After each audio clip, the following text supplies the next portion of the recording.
શું કે દિનેશભાઈ? બસ સારું, હાઈ ક્લાસ. કેવું છે? સરસ, ચાલવામાં બધી રીતે. શું તકલીફ હતી પહેલેથી વાત કરો. પહેલેથી 2018થી ને તકલીફ ધીમે ધીમે શરૂઆત થઈ. હા. આપણે દવા લેતા, એક્સરે પાડ્યા, પછી MRI કરાવ્યું. હા. પછી MRIથી દવા આપે તો 5મા મણકા મને તકલીફ આવતી હતી. તો પછી વળી સારું થઈ જાય. વળી પાછું આ 2 વર્ષમાં 23માં ઇન્જેક્શન અપાવ્યું હતું કમરમાં. તો એમાં અત્યારે વળી વરસ દેલું ફાયદો થઈ ગયો. પછી પાછું વળી વરસથી પછી પાછું એક અપાયું તો મહિના દિવસમાં પાછો દુખાવો ઉઠ્યો. એટલે તે પછી અહીં તમારી પાસે આવ્યા પછી અત્યારે આ મહિના દિવસથી છેલ્લે બહુ તકલીફ હતી. હા, 2 તારીખ તકલીફ થતી ઉભાઈની, બેસાઈની, જમવાનું સૂતા સૂતા એ માંડે કે જમી શકાય તો એકાદી રોટલી જમવું ત્યાં તો એમ થાય કે ઊભો થઈ જાય, બેહાય ના સૂઈ શકાય, ના ઊભી શકાય, કાંઈ તો કોઈ બધી તકલીફ. પેશાબ પાણી જવું, ક્યાંય ઊભી ના હગાય. મહિના દિવસ જે તકલીફ હતી કન્ટિન્યુ હતી કે દવાથી આ ફાયદો થઈ જતો હતો? એ દવાથી દુખાવો 2-4 દિવસ ઓછો થઈ જતો. ઓલી ઇન્જેક્શન આપીએ પાછો વળી આ વધારે તકલીફ થઈ. તારીખ 2-5થી તકલીફ થઈ તો 7 તારીખે આવ્યો ત્યાં સુધી તો 4 દિવસ સૂતો જ નથી ક્યારેય. 4 દિવસથી બહુ તકલીફ થઈ. 4 દિવસ બહુ જ તકલીફ થઈ. રાત કે દિવસ સૂતો જ નથી. કેમ માનો ને પાછું ના આપ્યું ઇન્જેક્શન? પછી ના સાહેબ કે ઓપરેશન કરાવો કે ભાઈ આગળ જરાક તપાસ કરો. એટલે અમે પછી પેલા સીધું તમને અહીંયા જ લખાવ્યું ઓપરેશન. કે ક્યાંય બેનને સારું હતું તો ઓપરેશનનું કરાવવું નથી, તો જરૂર પડશે તો જ કરાવવું. નકર ઓપરેશનમાં એને કીધું કે 3 મહિના સુધી આરામ, અને તો પછી બધું એક તો બીપીની ને ડાયાબિટીસની તકલીફ તો પછી આરામ કરશો તો એમાં કંઈક માથાકૂટ થાય. હા હલા હા નહીં તો.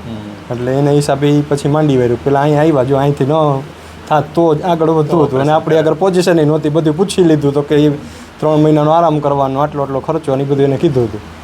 અને બેનને તકલીફ રેડી હતી. બેન કે ઇમરજન્સીમાં એટલે આપણે વારો લખાયો તમારે ત્યાં. હા, કે દુખાવો તો તે દિવસે સાંજના ગયો તા મને સૂઈ શકાણું તે દિવસે રાતે. ભલે બીજે દિવસે 3જે દિવસે વોકરથી ધીમે ધીમે બાથરૂમને જઈ થઈ ગયો. બાકી ત્યાં સુધી તો કાંઈ 2 જણા ઉપાડે તો ના એમ થાય કે મને મૂકી દો, કાં જઈ જ ના હગાતું. 4 હા, વોકરથી અહીં બેસી નહોતું શકાતું. પેલી વાર બોલે આવ્યા બસ સ્ટેન્ડ વાળે. હા, ત્યારે ઊભી લોકરમાં બેસાડીને લઈ જાય તો બેહાય તો લઈ જાઉં તમને, બેહાતું જ નથી કે ઊભાતું નથી, કાંઈ એટલી તકલીફ થતી હતી. અત્યારે હાલીને જો 2 દિવસથી વાળીએ, 1 દી હાલીને ગયો હતો ને પાછો આવ્યો. એટલે તમને પૂછું કે હવે ગાડી કે ચલાવવું તો મેઇન વસ્તુ એ છે કે તમે આજે તમને તકલીફ હતી, બહુ તકલીફ હતી, બહુ ઘસારો હતો, સોરી બહુ દુખાવો થતો હતો, ચાલવામાં ઊભું રહેવામાં બહુ તકલીફ થતી હતી. અરે ચલાતું જ નહીં, સુઈ ના શકાય, સુઈ શકાય તો કન્ટિન્યુ.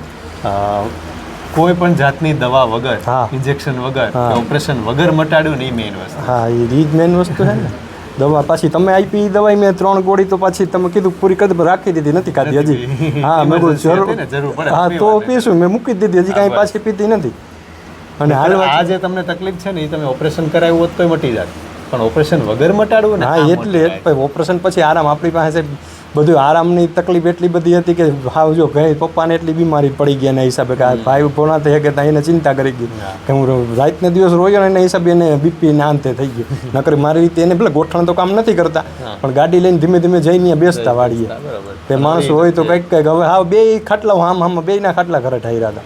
એટલે એવી પોઝિશન હતી. તમારે થઈ ગયું રેડી. હા, હવે તો એટલે અત્યારે આપણે એક 2 બળદ અને 1 ભેંસ રાખીને ગુજરાન ચલાવતા હતા. એમાંથી ને અત્યારે બળદ પપ્પા કે વેચી નાખવા, છોકરાથી વિશે શું છે તો એ બારે પાડી દીધું હતું.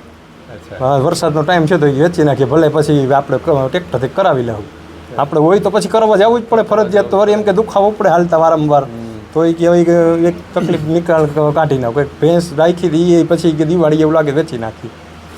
એનાથી કે આપણે થાય તો ભલે, નકર પછી બધું મૂંડું ઓછું વેચી નાખો. પાડીને 2 હતું એ તો એમને બીમાર પડ્યો તો એને બીમાર પડી ગયો કે તું લઈ જા અને હાચવી દેજે ને કરી દે, બીજું તો શું કરવું આપણે કાંઈ ન થાય એટલે કરવું જ પડે. પણ મેઇન વસ્તુ એ છે કે તમે પહેલે દિવસે આવ્યા ત્યારે ઊભું નહોતું રહેવાતું, બેહાતું કાંઈ દુખાવો એટલે સૂઈ ના જાય. કે જમવામાં 3 દિવસે તો જમવામાં કે કાંઈ આવું મૂકીને સ્ટૂલ આપે તો જમવું નથી, એમ થાય કે આમાં કેમ સુતા નહોતો જમી શકાતા. પછી 2 દિવસ પછી ધીમે ધીમે હા, તે દિવસે રાતે જ નીંદર આવી ગઈ હતી, હળવું પડી ગયું હતું. અને પછી બીજે 3જે દિવસે હોકરથી ને પગમાં થોડુંક દુખાવો થતો હતો, પણ પછી આમ હોકરથી મારી રીતે એકલો જઈ શકતો હતો બાથરૂમ નહીં. અને બીજી વખત આવ્યા પછી તો લાકડીને હોકર તો મૂકી દીધું. મેઇન વસ્તુ એ છે કે ભાઈને છેલ્લા તકલીફ શું છે એ સમજીએ. આમ તો 6 વર્ષથી તકલીફ હતી. હા, 2018 થી ધીમે ધીમે ગતિ એ પણ તકલીફ વચ્ચે થાય મટે થાય હા, મટે થાય, થાય મટે એવું એવું થયા રાખે રાખે. છે. પણ છેલ્લા 5 દિવસથી બહુ તકલીફ હતી. હા. એને 3 જગ્યાએ L3 L4 L4 L5 ને L5 S1 આપણા કમરમાં છે ને 5 મણકા આવે. હા. L1 L2 L3 L4 L5 એ 5 મણકામાંથી 3 જગ્યાએ તમારે ગાદી ખસી ગઈ હતી. હા. ત્રીજા ચોથા આ પેલું બીજું ત્રીજું ચોથું એક અહીંયા અને એક અહીંયા. આ 3 મણકામાં ગાદી ખસી ગઈ હતી અને એના કારણે આ 3 નસ દબાય. હા. અને 3 નસ છે ને પગમાં જતી હોય. પગમાં એટલે 3 નસ દબાય એટલે એક સાથે બહુ દુખાવો થાય. તમારે અમારી ભાષામાં કહીએ તો સ્ટેનોસિસ કહેવાય. સ્ટેનોસિસ. હવે તમને જે છે ને મેઇન જો અહીંયા જે આ જગ્યા રહી ને આવડ્યા આમાંથી એક ફોરામિના હોય, હોલ જેવું હોય, કાણા જેવું હોય, એમાંથી આ નસો બધી બહાર નીકળતી હોય. નોર્મલી એની જગ્યા છે ને 17 mm હોય. 13 mm સુધી કંઈ વાંધો ન આવે, પણ 9 mm થી નીચે જાય ને એટલે ઓપરેશન કરવું પડે. તમારે કેટલી જગ્યા ખબર છે? 5 mm.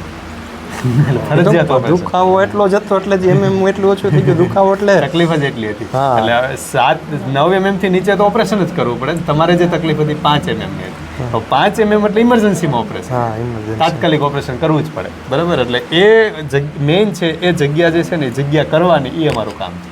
અને જગ્યા થાય ને તો આ નસ દબાતી બંધ થાય. હા. એટલે નસ દબાતી બંધ થાય તો દુખાવો ઓછો હા, એટલે થાય. ઊંધું લઈએ કે દુખાવો ઓછો થયો એટલે નસ દબાતી ઓછી થઈ. હા. નસ દબાતી ઓછી થઈ એટલે અહીંયા જે જગ્યા એ જગ્યા વધારે થઈ. બસ આ મારું કામ છે. મેઇન જે મારું કામ છે એ નસ જે દબાતી હતી નસને ખોલી એટલે દુખાવો જતો રહે. હા, જતો રહ્યો. એટલે જતો રહે. મેઇન વસ્તુ એ છે. પણ હવે પાછું ના થાય એના માટેની બધી માથાકૂટ છે. અત્યારે તો મટી ગયો. અત્યારે તમે ઇન્જેક્શન આપ્યું હોત હા. કે ઓપરેશન કર્યું હોત કે આપણી સારવાર કરી, ત્રણેયમાં મટી ગયું. પણ પાછું ના થાય ને એ મહત્વનું છે. હા, તો પછી- પાછું ન થાય શાના માટે, કેવી રીતનું? તો એના માટે મેઇન વસ્તુ કસરત. કસરત કરશો ને તો કાંઈ તકલીફ ના, નહીં. ના, આજે એ- તમને કસરત શીખવાડશે, કસરત ચાલુ રાખશો એટલે ઘણો ફાયદો રહેશે. ના, ના, અને અજડાઈથી કામ નહીં કરવું. હવે બંધ એટલે તો બધું કાઢી જ નાખવાનું નક્કી કરી લીધું. પછી ઊભું આપણે રહી ખાલી શકાય, ચાલી શકાય, હેડલિંગ બધું થઈ શકે ને જઈ આવી શકીએ ને એટલું ભયું આપણે ના, કંઈ ના, કામ એ તો કરવું થઈ જ જશે. નથી. એ બસ બધું થઈ એટલું. હા, જશે. બાકી જો કારણ કે નીકળે તો કમર નીકળી નબળી જ. પડી ગઈ છે ને 3 ગાદી ખસી ગઈ છે. હા. તમારે ધ્યાન તો રાખવું જ પડશે. ધ્યાન તો એટલે જ ને એટલે ધ્યાન તો રાખવું પડશે. એટલે આવી રીતના જો જમીવામાં ખુરશીમાં ને બેસવું હાલવામાં કાંઈ તકલીફ નથી એટલે થતી. main વસ્તુ- સવારે એક જ હવે ખાલી મેં તમને કીધું એટલું સવારે ઉઠીએ ને- ચાલવામાં તકલીફ નથી થતી એનો મતલબ તમને સ્ટેનોસિસ હતું જે દબાણ હતું ને દબાણ જતું રહ્યું. હા, ચાલવામાં કે ઊભું થોડીક વાર ઊભા એમ ઊભો રહું તોય વાંધો નથી આવતો 5-10 મિનિટ. આમ તમે કેમ બેસીએ ને તો વળી ક્યારેક એમ થાય કે બેસવાનું હમણાં હજી હા, ઓછું જ નથી રાખતો ક્યારે હાલીને પાછું આવીને સુઈ જ હમણાં જાવ ઓછું રાખો ને પછી તો બેસી તો વાંધો નહીં. એમ તો ગરમ પાણી ચેક કરવાનું છે ક્યારે એ જે કરવા એ બધું બરફનો તો કરું જ છું. હવે ગરમ પાણી, હા, તો વાંધો નકર બરફનો નહીં. હવે બરફ નહીં. હા, નકર બરફનો ક્યારેક હું બે સવારે કે બપોરે નાવ વળી સાંજના ત્રણેય હવે ટાઈમ જરૂર કરતો. નથી. હવે ગરમ પાણી. તે પપ્પાને એવું જ હતું ને મને એ સેજ ગઈ નથી એના હિસાબ મને કે પકડાઈ ગયો પણ ટૂંકમાં ચિંતાનું લો બીપી થઈ ગયું. અહીંના લોકો અહીંથી ટ્રેનમાં આવ્યા ને તો મેં કીધું આજે કંઈક મને કે હાથ નથી હાલતો. મેં કીધું બરફ કંઈ હાથ તમારો થોડો ના હાલે. પછી આવીને 7 વાગે ટ્રેનમાં આવ્યા ભેગા જ. હું તો ઊભો નહોતો થયો તો કેમ મને લે બોલાવા જાવ. આ બે આવ્યા અહીંયા રજા હતી હતી સીધા સાહેબને બોલાવી સાહેબ કે લો બીપી છે. પછી એક દિવસ રવિવાર થતો તો સવારે રિપોર્ટ કરાવીને પછી અહીંયા આવ્યા પાછા. કાંઈ વાંધો નહીં, અત્યારે થઈ ગયું રેડી. હા, ના હવે બાપાને જમવાનું નહીં તો રેડી થઈ ગયું છે પણ હલાતું નથી. સંડાસ પેશાબ પૂરતું વોકરથી એટલું તકલીફ ધીમી પડી છે. જો કંઈક હજી થોડો ફાયદો થઈ જાય તો ના એ તો દવા ચાલુ જ છે એની બધી. હા, બસ મેઇન તમારું છે તમને ના ready બસ એટલે તો એની ચિંતા હળવી થઈ ગઈ. હું હાલવા માંડ્યો ને એટલે ઘણું ચિંતા જમવાય માંડ્યા નકર જમતાય નહોતા. કારણ કે હું થોડો ઘણો બેકવાર વાડીએ જઈ આવી એકલો કેમ કહેવા ખાલી કામ ના કરત કાંઈ નહીં વાડીએ જઈ આવી શકે ને તો એને ચિંતા હળવી થઈ ગઈ. હાલો, જય શ્રી કૃષ્ણ, જય શ્રી કૃષ્ણ. ભલે.